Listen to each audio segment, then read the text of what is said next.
Okay, let's put this all in context. The context is as follows. Adoniyahu went to Bathsheba, the mother of Shlomo, and asked her for a, what he called, teensy-weensy favor, that she should go to her son the king and ask him for permission for Abishag, who was the warmer of King David. He wanted Abishag for a wife.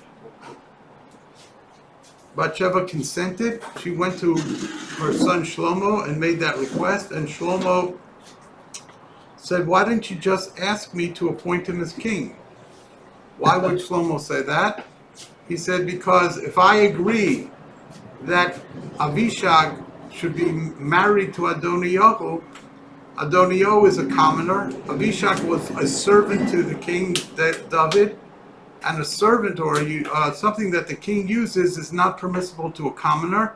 So it would be tantamount to my admitting that my older brother Adoniyahu was worthy to be king, and Shlomo viewed this as a first step in an attempt by Adoniyahu to reclaim the monarchy, or to claim the monarchy.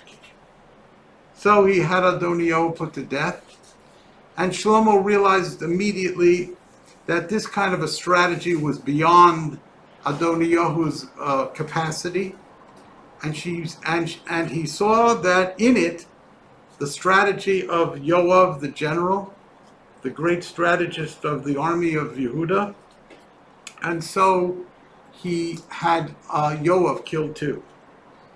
Aviasar, who was the priest, who was the spiritual mentor of Adoniyahu's attempt to become king, was banished to a village called Anatot, which was a village of Kohanim, from which ultimately Yirmiyahu Hanavi emerged. Yirmiyahu Hanavi min ha-Kohanim asher ba'nosos. Okay, so Pasuk Chav Zayin was Vayigorish Shlomo es Aviasar miyos Kohen LaHashem l'malei svar Hashem asher diber al beis Eli b'Shilo. Not only did Shlomo recognize or understand that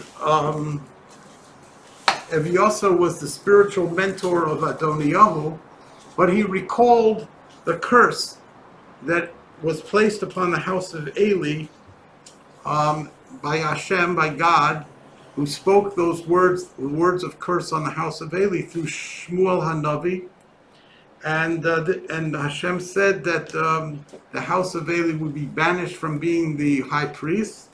Also, he said there he would not live out their full lives, and ultimately most of his household died at a young age. But anyway, Aviasar was a descendant of Eli HaKohen, and he was banished to Anasos.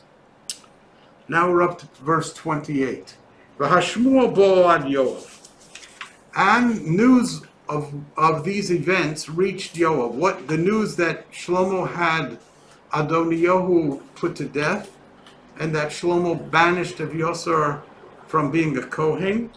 And Yoav understood immediately that Shlomo had connected the dots, and that Yoav, the strategist, was behind all of this, and therefore Yoav realized that his life was in mortal danger.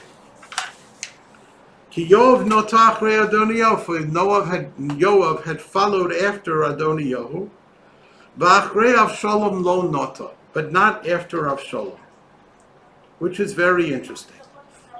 In other words, the Navi is pointing out a contrast here between the treatment by Yoav, or the relationship of Yoav to two sons of David. You might say two rebellious sons of David. One was Avshalom, who actually revolted against his father, and Yoav was the general of the army of David that crushed the revolt of Avshalom. But he followed after Adoniyahu. What's the difference? Well, obviously, a major difference is David's no longer alive. When Yoav postured and supported Adoniyahu to be king, he supported him to be the king to succeed David. That meant that David would pass on and Adoniyahu would take his place. So Yoav's support of Adoniyahu, although it was in opposition to the will of the king. It was not a frontal assault on the king like Avshalom was a frontal assault by revolting against his father, seeking to replace his father. Adoniyahu sought only to succeed his father, not to replace him. So there's a contrast between supporting Adoniyahu, yes, and supporting Avshalom. Whereas Avshalom was high treason, Adoniyahu was an indirect usurpation of the authority of David HaMelech, who sought to appoint Shlomo in his place. So, Vayonos Yoav Elohel Hashem. So Yoav, again, like I said before, connected the dots, realized that Shlomo understood that he was the strategist behind this latest move of Adoniyahu, and he therefore fled to the tent of Hashem. What was the tent of God? When David HaMelech moved the Holy Ark to Yerushalayim, he actually built the altar first. He built an altar on the place, on the very spot that the plague in the time of David ceased, and he had that vision of the angel of death with the sword drawn hovering over Yerushalayim. On that floor, the threshing floor of Arvona Hayabusi, David purchased that place and selected it as the place for the Holy Temple. He then built a Mizbeach on that very spot, and ultimately he brought the Aron HaKodesh there, and he wanted to build the Beis HaMikdash, but he was stopped by the prophet who said that your hands were full of blood, you are a warrior king, you are not the one chosen to build the Beis HaMikdash. God wants a king of peace to build the Beis HaMikdash. For the Beis HaMikdash was to become a central place for prayer for all the nations of the world, and it would be incongruous to invite the nations of the world to come to the temple built by a king who defeated them, who shed their blood, who seized their assets, who in some cases even enslaved them, and therefore David was stopped from building the Beis HaMikdash. But there was still the Mizbeach, the altar that David built, and the fact that he moved the Aron HaKodesh into a tent before that Mizbeach. And Yoav ran to that very tent, grabbed hold of the corners of the Mizbeach. Now the corners of the Mizbeach were a protection against a capital offense against the king. So he embraced the corner of that Mizbeach, thought that it would provide him with salvation. Vayugad lemelech Shlomo ki nos Yoav el Oel Hashem. And it was reported to King Shlomo that Yoav ran to the tent of God, v'hine etzel mizbeach, and he's standing there besides the altar. Vayishlach Shlomo es benoyahu ben Yehoyada leimor lech begabo. And Shlomo dispatched his, as I always call him, captain of the musketeers, benoyahu ben Yehoyada, and he said to him, lech begabo, go and strike him. In other words, end his life. Vayavo benoyahu el Hashem, and Benoyahu comes to the tent. Obviously, he determines first where Yoav is. Yoav didn't probably announce to everyone that he was running to the tent and embraced the Mizbeach. So Benoyahu had to do a little investigation. He finds out that Yoav is in the tent of God. So Benoyahu comes to that tent. Vayomer Elav, and he says to Yoav, Ko Amar HaMelech, so says the king, say, emerge, go out from this tent. Vayomer, and Yoav says, are you kidding? No, he doesn't say those words. He says, lo, no, kipo amos, I want to die right here. Vayosha Benoyahu el HaMelech, davar lemor, and Benoyahu then goes and reports back to the king, Ko diber Yoav v'cho anani. This is what Yoav said. First, that he refuses to leave, and second, that he wants to die before the altar in the tent. Benoyahu ben Yehoyada himself was afraid to act without further consulting with the king, because Yoav was now holding on to the altar, and he didn't know what to do. So, Vayomer lo HaMelech, and King Shlomo says to him, Aseh kasher diber. Follow what he says. Do what he says. What did he say? He wanted to die there? Let's fulfill his wishes. Upagabo, and strike him. Ukavarto, and bury him. Vasirosi demei chinom asher shofach Yoach me'alai u'me'al beis avi. And I will remove the blemish, the stain of blood, innocent blood, asher shofach Yoav, which Yoav spilled. I'm going to remove that stain, me'alai, from above me, as a successor to my father, u'me'al beis avi, and over from the house of my father, meaning from the house, the ruling house of David. This was a stain on our house that Yoav murdered. We'll see who he killed. He killed the two generals on separate occasions, but he killed two generals of the army of Israel.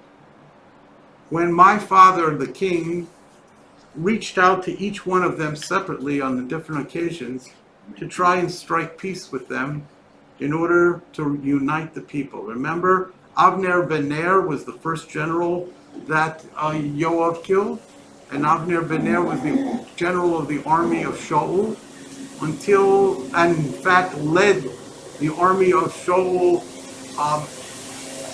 in a revolt against the ruling house of David, against David HaMelech personally, when Avner ben Ner sought to ensconce Ishbosheth, the son of Shaul, as the successor to his father, whereas Yehuda, the tribe of Yehuda, following the anointment of David by the prophet Shmuel, sought to have David appointed king of Israel. There was a civil war for 3 years. And as a result, Avner ben Ner led the army against David. Ultimately, Avner ben Ner realized that Ishbosheth was not worthy to be king, and he was a far cry from the stature of David HaMelech, and therefore he decided to throw in the towel and sue for peace, and accept terms of peace with David. And he came for a council with David HaMelech, and David HaMelech accepted his appeal for peace, and he made a treaty with Avner, which would call upon the army of Israel, led by Avner ben Ner, to throw in behind and support the Malchus, the sovereignty of the king of David HaMelech. Well, when Avner ben Ner left that council with David HaMelech, he was waylaid by Yoav and assassinated by Yoav. So that was the first thing that Yoav did. Not the first thing, but that was one thing that Yoav did against the counsel of the king, against the will of the king. And David HaMelech was beside himself when he heard that Yoav had killed Avner. And David ripped his clothing, declared a day of mourning, and walked behind the bier as they led Avner ben Ner to his grave. Our tradition has it that Avner ben Ner is buried outside of the Ma'aras HaMachpelah in Hebron. I don't know if people go there now as a result of all the events with the Arabs, but after the 6-Day War, it was possible to visit the grave of Avner ben Ner. It was near the Ma'aras HaMachpelah, and I had the zechus to visit that grave. The great man Avner ben Ner was buried there. David said that he would have wanted to bring Yoav to justice for that act of treason of going against the king's policies, but he said, B'nai Tzuruya kosher mimenu. The sons of Tzuruya, by the way, Tzuruya was David HaMelech's sister. The B'nai Tzuruya were from the tribe of Yehuda. They are stronger than me because they have the loyalty of the army. Yoav ben Tzuruya was the general of the army. Because he was the commander of the troops supported him, and David was afraid that at least many of the soldiers would fall in behind Avner ben Ner, and he could not bring Avner ben Ner to justice without causing a major rift in his own army. So he allowed Avner ben Ner to escape justice. Then the second thing that Yoav did was he killed Amasa ben Yeser, another cousin of David HaMelech, Amasa ben Yeser, who was the general of the army of Avshalom. Now, when Avshalom revolted against David, he didn't just announce a coup.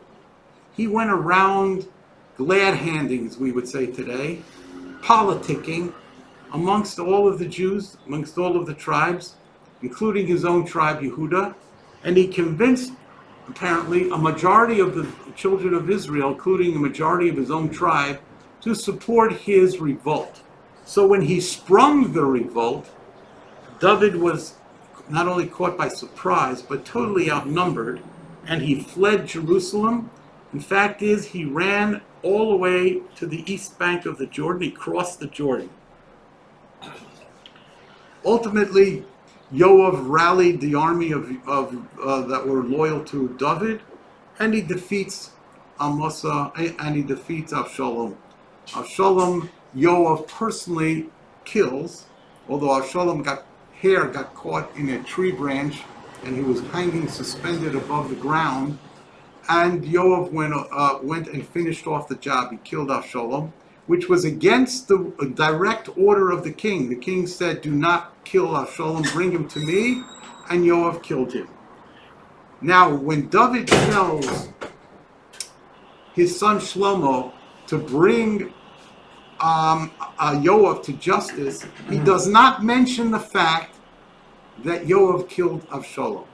He only mentions the facts, plural, that Yoav killed Avner ben Ner and Yoav killed Amasa ben Yeser. Again, after crushing the revolt of Avshalom, Amasa ben Yeser came to David HaMelech, his cousin, and surrendered, and told him that he would bring the troops back under the banner of the king.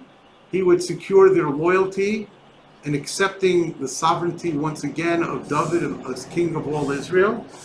And David made a treaty with Amasa ben Yeser. In fact, David at this point felt that he could appoint Amasa ben Yeser as the general of his army and supplant Yoav as the general of his army. Yoav kills Amasa ben Yeser right after that eventful meeting, that consultation with the king. So David tells his son Shlomo, to bring Yoav to justice. And now Shlomo tells Benayahu ben Yehoyada, go out and kill him and fulfill his wish. If he wants to die in the tent of God, kill him right there. If he wants to, refuses to leave the tent, refuses to desist from embracing the altar, kill him anyway. Why? Because he's a murderer. And what does the Torah say about a murderer? Me'im mizbechi tikochenu lamus. From my altar, take him and kill him. The altar provides no refuge to a murderer. An altar can provide refuge for other crimes, but it cannot provide refuge for murder. So, the first thing Shlomo says to him, remember why I have commanded that Yoav be put to death. Not just because he's guilty of treason, because maybe then the altar might save him, but kill him because he's a murderer. And he murdered two people who were greater than him. The king has the power to do that without the king being considered a murderer. Right, that's what we talked about last week. The king has the authority to bring traitors to justice without due process, really without even witnesses if he's convinced that the act of treason took place. It's an extrajudicial killing. We talked about the source. We talked about my little episode with the Menahelet, but we discussed this last week. Okay, so now, Shlomo says, Benayahu, do not be concerned that the Mizbeach provides refuge for someone who's guilty of treason, because we now have a situation where I am commanding you to bring Yoav to justice for murder. He killed Avner ben Ner and he killed Amasa ben Yesa. And we raised an issue here in passing. Why didn't he mention Avshalom? Because a legal argument could be raised that Avshalom was already in the throes of death because he was hanging from this tree by his hair. And had Yoav left him there, he would have probably perished anyway. Or maybe he was already mortally wounded. So therefore he does not mention the death or the killing of Avshalom, but he mentions the death of Yoav and Avner and Amasa because that was pure and simple murder. V'shavu d'meim barosh Yoav, and returned their blood, meaning do justice for their blood, which is boiling and demanding justice, and returned that on the head of Yoav, u'barosh zaro l'olam, and on the heads of his seed forever. Why? U'ledavid u'lezaro l'beis kiso yeh sholom, and to David and to his seed and to his household and to his throne there should be peace forever. Me'im Hashem. Okay. Vayal ben Yahu ben Yehoyada vayifka bo vayimiseo. And then then ben Yahu ben Yehoyada returns to that fateful tent where the altar was and where the ark was. He strikes Yoav and he kills him. Vayikover bebeso b'midbar, and he was buried in his house in the desert. The rabbis point out the duality, or it's almost a schizophrenia, in which they deal with or which they assess Yoav. On one hand, he was a mighty warrior who risked his life in order to support the king, David, waged many battles on behalf of David, in fact, liberated Yerushalayim and captured it from the Jebusites on behalf of the king. But he was also someone who was guilty of violating the word of the king. And we discussed what his theory was of the sovereignty and authority of the king. He viewed it as flowing through the blessing that Yaakov Avinu gave to Yehuda, his son, Lo Yasur Shevet Mi Yehuda, the scepter will not be removed from the tribe of Yehuda, meaning majesty, sovereignty will not be removed from Yehuda, and therefore Malchus belongs to the tribe, not to any particular individual necessarily. God rewarded David because he wanted to build the temple, and so that which flowed to Yehuda, to the tribe, devolved upon the head of David, but the real essence of sovereignty belongs to the tribe and not to the individual. Therefore, said Yoav to himself, whenever I feel that the king is undermining the sovereignty of the house of Yehuda, I can strike and I can react and I can do what I think is right for my tribe, to which God promised sovereignty. Whereas David held that the promise of sovereignty did not devolve to him through the tribe of Yehuda, although that was a fact, but that it was because of God's personal promise to him, which we read from the book of Samuel back, weeks ago, that David was promised by Hashem to be the king of Israel because he alone, in the 400 plus years since the Jews crossed the Jordan, was the only one who thought of building a permanent house of God in which to house the Aron HaKodesh. And that God rewarded by promising him and his progeny to be kings of Israel. So that was a major dispute between them. So now where are we getting to this? Yoav lived in the desert, meaning he lived a simple life. He was the mighty warrior who struck fear into the hearts of the enemies of Israel. He captured much booty. When the army captures booty, it's split between the soldiers in the field and the people who were the, quartermaster corps. And then also a share went to all of Israel. But basically, the soldiers took the lion's share. And therefore, Yoav, by all rights, as the general of the army, should have been a wealthy man. But he lived in the desert. He lived a simple life because he disdained material possessions. His thrust, or his, Yetzer Hara, his temptation was power and not money. There are many temptations in which people face, One of them is the desire to dominate, control, to have power. One of them is wealth, the materialism. One of them is honor. Another is jealousy. All these kind of things that drive a person to do maybe what's right, but many times what's wrong. And Yoav was driven by power. He believed in the power that was vested in him as general to make these kind of decisions, even if they were in opposition to the king, but he was not materialistic.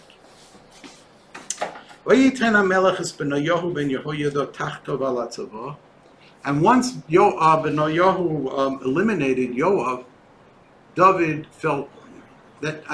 Shlomo felt now was an opportune time to take Benoyahu ben Yehoiada, promote him from captain of the king's guard, or as I like to say, the musketeers, and make him the chief general of the army of Israel. And that's what he did. He appointed Benoyahu as the Sar Tzavor, the chief general, the head of the army. Yes, Tzadok HaKohen, Nasan HaMelech Tachas Ev Yosar. And Tzadok, the priest, was given full authority, as previously Tzadok and Ev Yosar shared the Kohuna Gedola, and I'm not sure exactly how that worked out. But at this point in time, when Ev Yosar was finally banished from being the Kohen Gadol, because already David demoted him when he was running away from Avshalom, he asked the Kohen of Yosar to seek counsel from the Urim V'Tumim, and the Urim V'Tumim wouldn't respond to Ev Yosar HaKohen. So David already demoted him, but here was the final coup d'etat, where David replaces him completely, Shlomo replaces him completely, banishes him to Anasod, and he appointed Tzadok HaKohen to be the exclusive Kohen Gadol in his place. Vayishlach HaMelech vayikru l'Shimei. Now the king summonses Shimei. Shimei too was marked by David in his, let's call it deathbed advice to his son. And he said to him, you know what Shimei did to me, says David to Shlomo. You know what Shimei did to me. And I want you to assure that he does not reach the grave by dint of old age, but bring him to justice. So now Shlomo has fulfilled part of the command or the last will and testament of his father. He has eliminated Yoav, and he then calls Shimei before him. He summons Shimei to his presence. Vayomer lo. Now Shimei comes to the king. He must be frightened to death, because now Shlomo's in, let's call it vengeance mode, and he had Benoyahu kill Yoav. He had Adoniyahu put to death, and he had Ev Yosar banished. Why in the world would the king want to see him?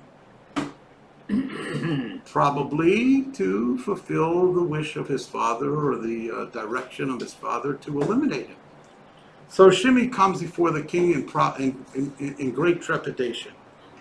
Vayomer lo, and the king says to him, B'nei lecha bayis b'Yerushalayim, build for yourself a home in Jerusalem. Not a bad idea. V'yashavta sham, and you'll dwell there. V'lo seitzei misham ono v'ona, and do not leave the city in any direction. Ono v'ona, this way, that way. Stay put in the city. Why do you think Shlomo said this to Shimei? Why do you think he said, build yourself for yourself a house in Jerusalem and do not leave the environs of the city? What possible reason could Shlomo have for that command? Keep an eye on him. Keep an eye on him. Why? Make sure he doesn't engage in anything treasonous. Or there was a much more subtle plan that Shlomo had. He wasn't worried so much about the treasonous acts of Shimei, because Shimei's an individual. Whereas Yoav was a commander of troops, a powerful figure, a man that had great leadership qualities, and a man who commanded respect from many soldiers. That's a fear of treason. But Shimei, he's a plain Benjaminite. He doesn't command any soldiers.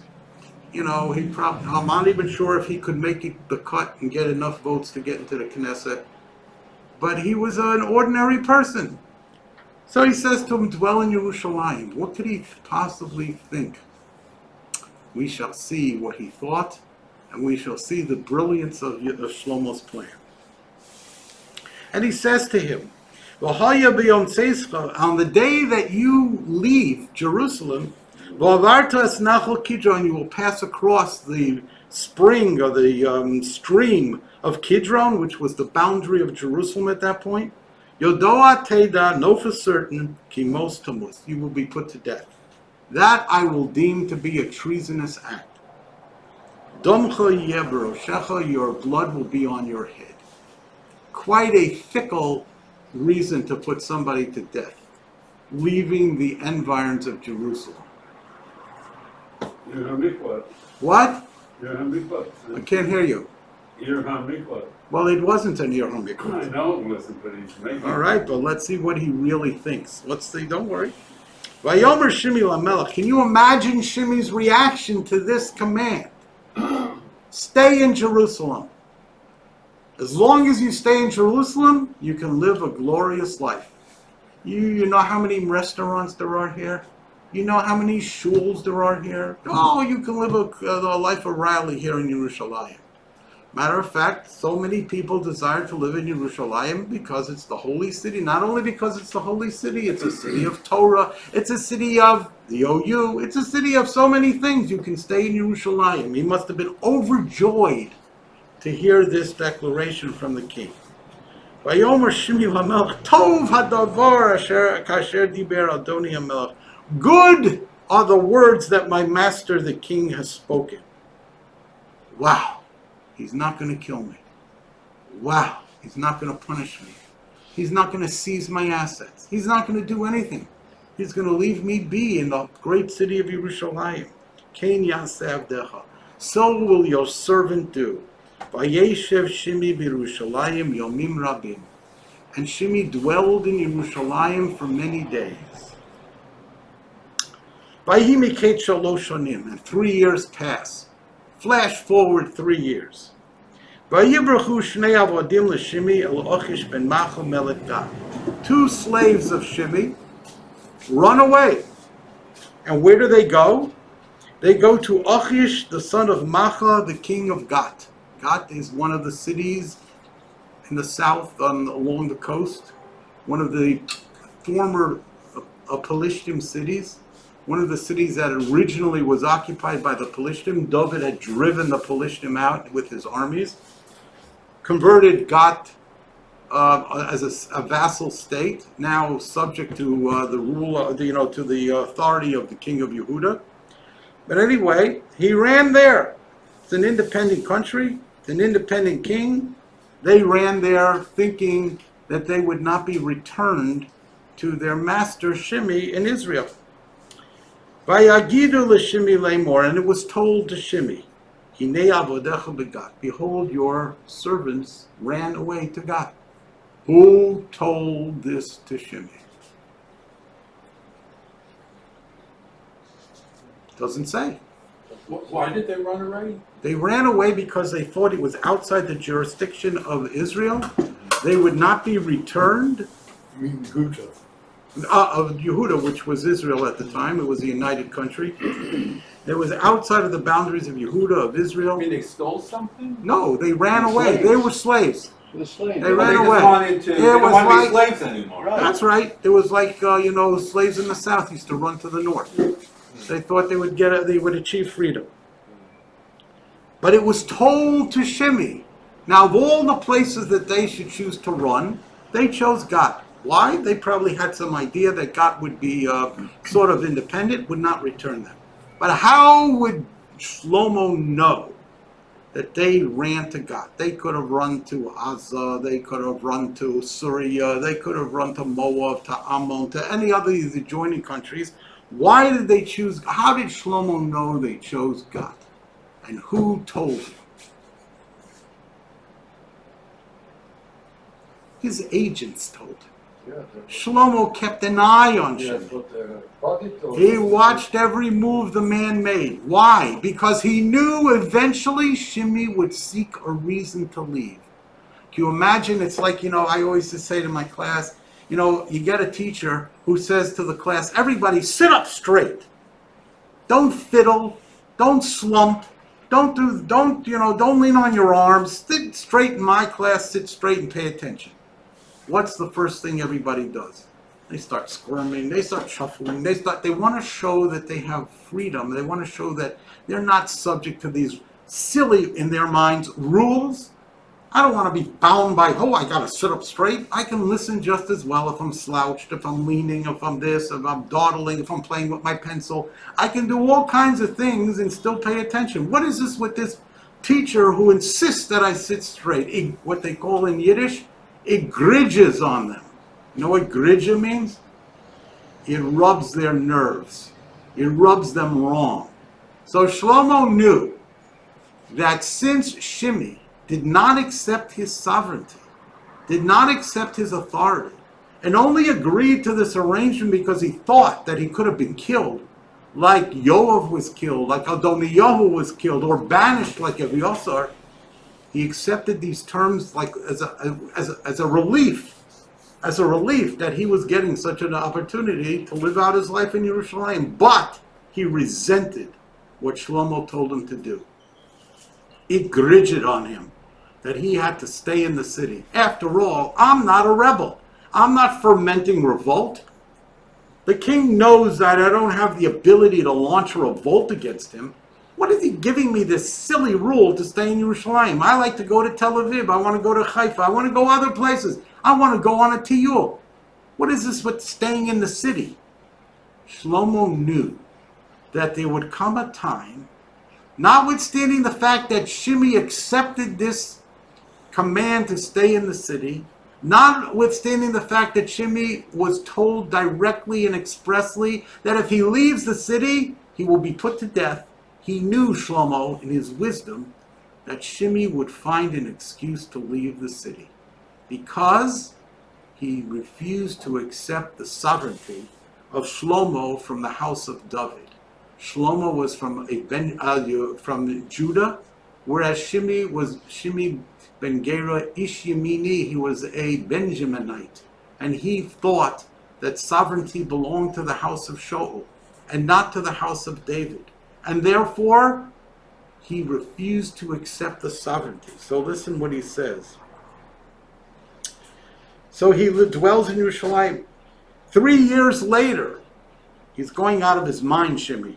This crazy rule that the king has confined me to the city. I have an excuse. I can now leave the city where everybody who knows me and everybody who observes me will know that the only reason I'm leaving the city is to retrieve my 2 servants who ran to God. What I'm going to do is I'm going to go straight to God. I'm going to retrieve my 2 servants. I'm going to come directly back to Yerushalayim. I'm going to go right into my house. I'm going to stay put. So what does he do? After he's told, who told him? Shlomo had him told. Shlomo made sure that Shimei knew exactly where his slaves were. Because if he didn't know where they were, how could he go and try to retrieve them? So Shlomo knew that Shimei would use this opportunity to leave the city, and therefore he made sure that Shimei knew exactly where the servants were. So when it says, Vayagidu l'Shimei, and it was told to Shimei, who told Shimei? The agents of Shlomo. Undercover agents of Shlomo. Vayakam Shimei, and Shimei gets up with this news. Vayachabosh is chamaro, he saddles up his donkey. Vayelech Gato, and he goes to Gat. El Achish, he goes to the king. Levakish es avodah, and request his return of his servants. Vayelech Shimei, and Shimei went. Vayaveyas avodah migat. He goes and he retrieves his slaves from Gat. Vayugad l'Shlomo, and it was told to Shlomo, again, this anonymous informant. Again, we don't know who it is. Who was it? The agents of Shlomo who kept an eye on Shimei, the ones who kept Shimei in their gun sights, you might say. They told Shlomo, Ki holach Shimei min Yerushalayim gat. Vayosho. They told Shlomo, Shimei went to Gat. He left Jerusalem, but he returned immediately. He didn't foment any revolt, nothing seditious about his travels to Gat. He went simply to return his slaves, and he returned immediately to Yerushalayim. Did he get his slaves back? Yes. Vayishlach HaMelech vayikra l'Shimei, and then the king summons this Shimei. Vayomer elav, and he says to him, Halo ishbaticha b'Hashem, I made you take an oath in the name of God. Va'id bach, and I gave testimony to you, means I impressed upon you. Lamor saying, B'yom tzischa v'halachta ono ba'ono, on the day you leave and you go here or there, wherever you go, Yedo ateda, certainly know, Kimos tabus, you will be put to death. Vatomer Eli, and you accepted those terms. In fact, you said, Tov hadovar shamoti. I hear things I accept immediately. Shimei accepted immediately because he expected worse. He expected either a death penalty or some other punishment. And when Shlomo offered him what seemed to have been favorable terms, he immediately accepted, and he swore he wouldn't leave, took an oath in the name of Hashem, a holy oath that he wouldn't leave Yerushalayim, and you violated that oath, says Shlomo to him, and therefore I'm going to put you to death. Umadua lo shamarta shvuas Hashem. Why didn't you keep the oath of God that you took? Not only did you take an oath in the name of God, but I gave you a direct command. I'm the king. I gave you a direct command, and you didn't keep it. Now, what should Shimei have done? He should have requested an audience before the king. He should have said to the king, Your Majesty, 2 of my slaves have escaped. They have fled to Gat. Will you kindly, please, give me permission to leave Yerushalayim to retrieve them? Will you set up a Beis Din and annul the vow that I took? Because when I took that vow, I didn't know that my slaves were going to run away. And that is a reason, what's called a petach.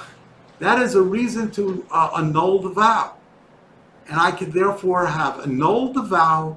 I could have sought and obtained permission from the king. The king would have said, Oh, Shimei, you accept my sovereignty. You accept my authority. You've decided to beg or ask me for permission? Why not? You're not going for any seditious intent. You're going to retrieve your slaves. I'll allow you to do that. Why doesn't Shimei even try this strategy? Because he couldn't bring himself to submit to the authority of Shlomo. He couldn't bring himself to acknowledge that the king has authority over him. The only reason I agreed to all this, because I was afraid you're going to kill me. I didn't accept this because I accepted your authority, your sovereignty. I accept you as my king. You're not my king. I'm not going to ask you for squat. I'm not going to ask you for anything. I'm just going to use this as an excuse to leave the city where you will not be able to accuse me of anything treasonous or seditious. You will be forced to admit that I went merely and solely to retrieve my escaped slaves, which I brought back to Yerushalayim and which I returned immediately to Yerushalayim. Therefore, I have an excuse for leaving the city that you cannot in any way misconstrue as an act against the king. And Shlomo said, No, you didn't ask me. You didn't bring yourself to submit to my authority. Had you submitted to my authority, I would have probably said yes. But you didn't because you can't accept me as king. Therefore, you are going to be put to death. Not only did you violate your oath and not seek its annulment, but you violated my command and did not seek a deferment. Vayomer HaMelech el Shimei. Now the king says to Shimei, Ato yadates kol ha'ro'ah. You know all the evil, asher yoda levavka, that you harbor in your heart. Asher asisa leDavid aviv. You know exactly what you did to my father David. V'hishiv Hashem esra'oscha v'roshecha. Now God is going to return that evil upon your head. V'hamelech Shlomo baruch. And I, King Solomon, I am blessed. V'chisei David yeh nachon. And my throne will be firmly established l'fnei Hashem, before God, ad olam, forever. Vayitzav hamelech es Benayahu ben Yehoyada. And the king commands Benayahu, is now chief of his army. Vayetze vayifkabo vayomos. He goes and he confronts Shimei and he kills him. Mamlacha nechona b'yad Shlomo. And the kingdom is fixed firmly in the hand of Shlomo, under his authority. Now, I'm not sure we have enough time, but let's take some time. There is a very famous series of sentences in Koheles, where Shlomo, which was written by Shlomo HaMelech, and Shlomo HaMelech says, "La kol zman," for everything there is a time. Ve'es l'kol chefetz, but for everything there is a time. L'kol zman, there is for everything a time. Ve'es l'kol chefetz, and a time for every desire. So now Shlomo employed two words to describe time. One was zman, l'kol zman. Ve'es l'kol chefetz, and there's a time for every desire. Then he goes on to list two columns which are set off in the Masoretic text. Two columns. Let's call that, I don't remember them all, but Eis Shalom, there's a time for peace. Eis Milchama, there's a time for war. Eis Rakod, there's a time to dance. Eis, there's a time to Laspid, there's a time to mourn.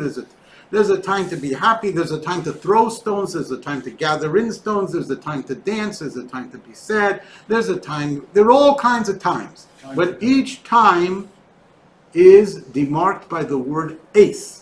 There's an ace for milchama. There's an ace shalom. There's an ace rakod. There's an ace sapod. There's an ace. Each contrast is set off by the word ace. So the question begs itself, why did the Shlomo start off this sequence of time with the word zman? If he's only going to use ace in the contrasts, then why did he start with Zaman? It's the only time the word Zaman appears, the first word, Lakol Zaman, the second word. After that, it's ace, all the way through. And, secondly, what is the difference between Zaman and ace? Okay, so let's put that question aside. Now we're going to go to the next pasuk. Vayischaten Shlomo's Paro, and this is the first sentence in chapter 3. Shlomo marries the daughter of Paro. Says Rashi, and he's quoting a Gemara, right? Well, the Gemara says as follows: La'olam yadur adam bimkom rabo. A person should always live in the city of his master, his teacher. Shekol zman sheshimi ben gero rabo shel Shlomo chai. For all the days that Shimi ben Gera, the teacher of Shlomo, lived, lo nosa Shlomo es bas Paro. Shlomo would not dare marry the daughter of Paro in front of his teacher, in the locale of his teacher. He wouldn't have the temerity to marry the daughter of Paro. That's a chazal. The chazal is based on the fact that Shlomo marries the daughter of Paro immediately after having put Shimi to death, which the Gemara understands to mean that if Shimi was still alive, Shlomo would not have married the daughter of Paro. The question is, when in the world was Shimi the teacher of Shlomo? Shimi was certainly not the teacher of Shlomo after David died, because David told Shlomo, bring him to justice, don't let him die of old age. He's not about to run after this man and say, will you please be my teacher? He's commanded by his father to bring about this man's death. Very unlikely that he would submit himself to be the teacher of the student of Shimi, number one. Number two, Shlomo was blessed very shortly after that with being the wisest man in the world. He certainly is not running after somebody. He outstripped any teacher he could possibly have. Why would he be considered a student of Shimi? Before David died, Well, when David first became king, there was a civil war, like we told you before. For 3 years, there was a civil war that was waged between the house of David and the house of Shaul. Shimei was a supporter of the house of Shaul. Shimei was a rebel who was in the army, or at least a major supporter of Ishbosheth, the son of Shaul. David's not about to send his son, who wasn't even yet born, but let's say ultimately to this kind of a person to be a teacher. He's not going to say, you know what, let's go into the to the hotbed of my opposition, and let's find some teacher in amongst the Benjaminites who will be my son's teacher. My impressionable young boy who's 12 when I die, so let's say he's 10, 8, 9. I'm not about to send him into the den of the tribe of Benjamin, which was a tribe that fought a civil war against me, to find a teacher for my son. So what in the world are the rabbis saying that Shimei was the teacher of Shlomo, and Shlomo hesitated to marry the daughter of Paro until Shimei was eliminated? You hear those kashas? Okay. So I'm going to tell you a Ramak, which is one of my chidushim, and here's how it goes. We went and we asked Lakol Zman, for everything there is a time, Ve'es Lakol Chefetz, but there's a time for everything. What's the difference between Zman and Ace? Okay? How do you invite somebody to a wedding? You send him a Hazmanah, which is the root of Zman. Zman is the Hazmanah. What does that mean? I control who I invite. I decide who are to be the guests to my simcha. That's a Hazmanah. That's use of Zman. We say Mekadesh Yisrael the Hazmanim. Israel sanctifies the holidays and the times. What does that mean? Israel sanctifies the times. We don't say that about Shabbos. We say Mekadesh HaShabbat. Shabbos or Shabbat is automatically sanctified. Every seventh day was sanctified by God. Okay? Al Kein Berach Hashem es Yom HaShabbos vayikadshehu. Therefore God blessed the seventh day and He made it holy. The seventh day is holy by dint of a command from Hashem. The holidays are established by Beit Din.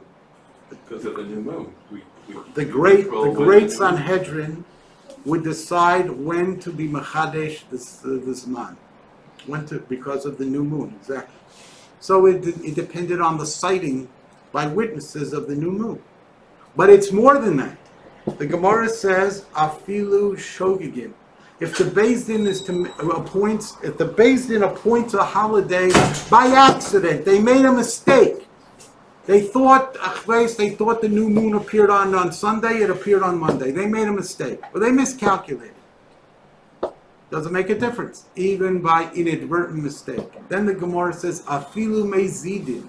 Even if they purposefully not make a mistake, but they purposefully pervert when the new moon should be, or when the month should start, and they decide for some other reason they're going to postpone the new month, b'mezid, on purpose, mukudeshes, it becomes sanctified. The authority to sanctify the new moon was given over to the Beis Din. Today, where we don't have a Sanhedrin, nor a delegation from the Sanhedrin, because they used to delegate it to 5 people, the Mishnah says in Sanhedrin, there's a Hillel HaKatan, the second Hillel, made a Jewish calendar which is indoors up until today. We follow the calendar of Hillel HaKatan, who made the calendar, who set the calendar. There's a question if he set it for 2,000 years or beyond, but that's another whole discussion. We won't get into that. But basically, we say Mekadesh Yisrael Hazmanim because it's under the control of Beis Din. So whenever time can be controlled, we say, for instance, we're going to be Mazamein, we're going to have a Mazuman. What does that mean? It means 3 people at least who sit down and decide to eat together, they make a Mazuman.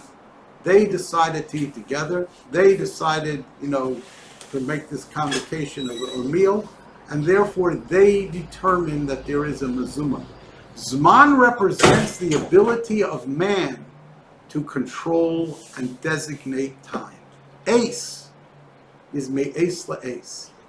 It comes automatically. It's a 24-hour period in terms of days. We say, the Gemara says, when the Talmud was written down, how did the rabbis have the authority to write down the Talmud? It's the Torah Shabbat Peh, it's the oral law. Eis lasos lashem heferu teorasecha. There comes a time when the rabbis determined that in order to salvage the Torah, they commanded that it be written down. That wasn't because they decided that this was the appropriate time. No, it was an appropriate time. Says the Rambam in the introduction, they wrote down the Talmud because it was at the point of the persecutions by the Romans. The Sanhedrin was on the run. Jewish courts could not convene. The Romans were disrupting the study of Torah. Therefore, they felt a need. It was the appropriate time to write down the Talmud, not a time that they chose at random. It was the appropriate time. Whenever the word ace is used, it means an appropriate time. So, Shlomo HaMelech says in Koheles, yeah, there's a time for everything. If you want to manipulate time, the brilliant mind of a human being, you can manipulate time to your heart's desire. You can find a reason for doing anything. You can justify and rationalize anything you want to do. But ace, there's an appropriate time to cry. There's an appropriate time to rejoice. Beyond human control. Circumstances dictate that appropriate time. Circumstances. That's ace. That is what ace stands for. Where did Shlomo learn this great, great thought? That there is an appropriate time versus a designated time. He learned it from Shimi. How does he learn it from Shimi? So what happens? David says to Shlomo, you know what Shimi did to me. What did he do to me? He came down to the Jordan River, Biyom lechti machanayim, on the day that I was running for my life from my son Avshalom, who was seeking to kill me. I fled my city of Yerushalayim. I left behind my wife and family. I ran for my life. I escaped by the skin of my teeth. I went down to the Jordan and I crossed to the east bank. As I was crossing the Jordan, hovering above the banks was Shimi ben Gera, and he struck at me and cursed me an evil curse. Avishai, one of the Giborim of David, wanted to kill Shimi. David says, no, today's not a day for vengeance. Today's the day when I'm at the lowest ebb of my life. God is punishing me. I'm running from my own son. I cannot seek vengeance from an enemy on this day. I am weak. I am tired. I am not at my strength. I am not going to strike out at Shimi. I'm going to continue to run. So Shimi strikes when he knows that David is not going to be able to harm him because David is at the low ebb of his life. And